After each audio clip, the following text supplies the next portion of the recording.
There's a funny pattern I've noticed lately. Not funny as in haha, funny as in predictable. It goes like this. You make an argument, you bring sources, dates, names, primary texts. You stay on topic. They respond, not with facts, but with a tantrum. Then they block you. Conversation over, victory declared. If you've ever wondered how to spot someone pushing propaganda instead of engaging in an actual discussion, congratulations, you already have your answer. They tell you themselves. Shalom and welcome back to Middle East in less than 5 minutes. I'm Miguel and today we're talking about spotting the propaganda trolls. Step 1. Personal insults replace arguments. The moment facts enter the room, logic leaves. Suddenly, you're not debating history, geopolitics, ideology, or data. You are now a racist, a nutcase, an apologist, trafficking in myth. Notice what's missing? No rebuttal, no counter sources, no corrections, no citations, just wipes. Angry ones. This is the intellectual equivalent of flipping the table and storming out, except they type it first so they can feel like they won. Step 2. Labels are used as substitutes for thoughts. Propagandists love labels because labels save time. Why engage when you can just assign a moral category? Once they've decided you are a bad person, they no longer need to address what you actually said. Facts become irrelevant. Context is dangerous. Nuance is forbidden. Calling someone an apologist is especially convenient.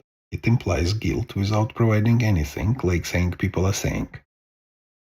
Great for social media, useless for truth. Step 3. They never address the strongest version of your argument. Here's the dead giveaway. They respond to something you didn't say. They fight a strawman, a caricature, a vibes-based hallucination of your position, because the real argument is inconvenient. Engaging honestly would require reading carefully, acknowledging uncomfortable facts, admitting complexity, and that's a lot of work when outreach is easier. Step 4. The block button appears right on schedule. This is my favorite part. After the insults, after the moral grandstanding, after the declaration that you are not serious or bigot, block. Why? Because blocking lets them freeze the narrative at the exact moment they feel morally superior. They don't want dialogue. They don't want challenge. They don't want debate. They want the last word without risk. Blocking isn't confidence. It's damage control.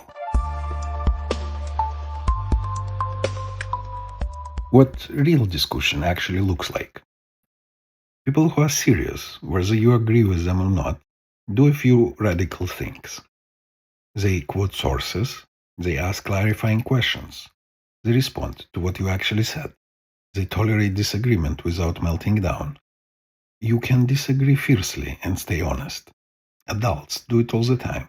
Propagandists can't. Their worldview is too fragile. The final tip, don't chase them. When someone insults, labels, and blocks instead of engaging, take it as a confirmation, not defeat. You didn't lose an argument, you exposed the script. And scripts have improvisation, especially when facts walk on stage. This is Middle East in less than 5 minutes. I'm Miguel, your host. Until next time, Shalom.